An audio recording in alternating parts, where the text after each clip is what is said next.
Welcome to The Next Level, the podcast series from the Academy for Chief Executives that explores ways that you can improve the performance of your business, your teams, and yourself. Today I'm joined by Nevil Tynemouth. He's an Academy speaker and the Director of New Results Training, a sales specialist with a particular background in helping organisations win and develop major clients. Nevil, thank you very much for joining us here today. Nicola, no, thank you very much for inviting us along. That's really, really appreciated. So I'm interested to explore today's topic, which is about winning major new clients. And I guess that the first question that comes to mind is exactly what is a major new client? How do we define major clients? Yeah, that's a brilliant place to start, Nicola, and it's one of those areas that a lot of organisations haven't necessarily paused to think about. And when we've run this little piece before, and we've spoken to CEOs and managing directors previously, it's very interesting when you start exploring this area. So some of the answers we typically get would be a major client is somebody who spends a significant amount in a one-off purchase. Or it could be somebody who has lots of repeat business and lots of ongoing business. But equally, we get some of the unusual answers and some unusual thoughts about it could be a household name or a brand. It's almost kind of a showcase or a marquee client that an organisation wants to go after. You know, we are dealing with X or Y in such a marketplace. But we also like to throw in some of the things that people don't always think about at a strategic level. And a great example of this is something this has just happened to us as an organisation the last few weeks. We've just won a big client ourselves. We've secured a series of workshops across 12 months. But what we've actually done with this organisation is the workshop they wanted is actually a 3-day workshop for their whole management team. But they've asked if we will develop a 1-day workshop for their supervisors. Now, previously we didn't do that, but we've actually developed that new service alongside this major customer for us, which has effectively been an extra string to our bow, an extra part of our portfolio that we can now go out and sell to some of our other large customers and some of our smaller customers as well. So there's a number of different ways that organisations can look at a major client, and actually from a strategic point of view, sitting back and almost making that definition is a great starting point. What is a major client to us? What does it mean? And then we can align ourselves with the steps we need to take to get them. Thank you. Yes. Well, perhaps we can unpack this piece by piece then. I'm interested by the fact that while winning a major client is obviously a great achievement, it doesn't necessarily come without its own complications or challenges or, adjustments that have to be made in order to service and deliver what the client requires. Well, even before you get there, Nick, there's the stage before where you're moving into the space of engaging and in the process of winning the major client. And one of the interesting things is a lot of organisations, and it's really tough because we all naturally tend to do this piece, is we tend to look at the world through our own lens and look at it from our own organisation outwards. But if we are on a journey of winning a major client or that implementation piece, we really do need to look at ourselves through the customer's eyes and see the world from their perspective. So as an example, does our website represent the fact that we can handle, manage and develop a major client?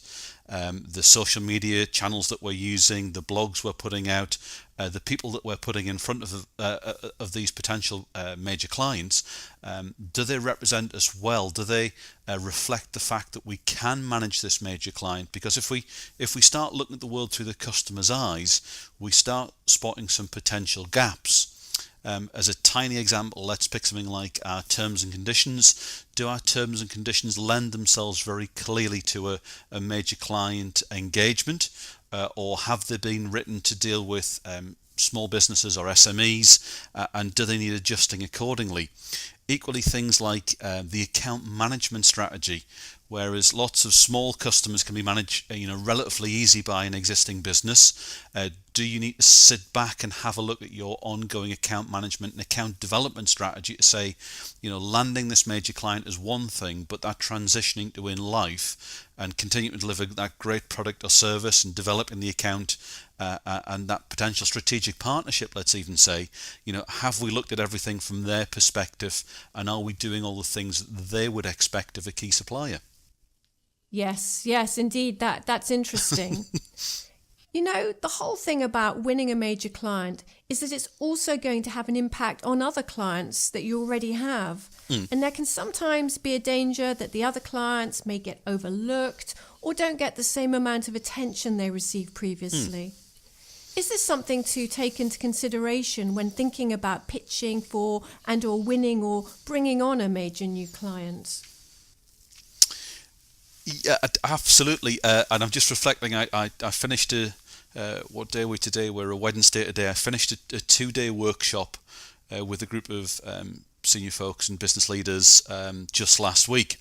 And at the very end of the 2-day workshop, one of the business owners there handed me a post-it note and said, would I mind sharing this with the group? Yeah, of course I can share this with the group, let's have a look and see what it is. And actually when we looked at it, what he'd asked me to confirm to the group was, can you handle effectively all of the new business you're going to get applying all the tools that we developed over 2 days? And it's a fascinating space because you're absolutely right. An organization does need to plan to win, but then also plan to kind of that transition in life and how you keep the major client that you've won satisfied and over deliver against all the great promises you've made to them, but also how you continue to develop the existing clients, accounts and customers that you've got. And effectively in the strategic approach is understanding who the key players are within your organization to map on to the new potential major client, but also the key individuals in the organization who will continue to run existing accounts. And they might not be the same people, they might be different people, they could be the same, and there might be some new resources or new ways that you might choose to manage major clients. As an example, we've seen clients who have developed customer portals on their website to handle a major client and service existing clients.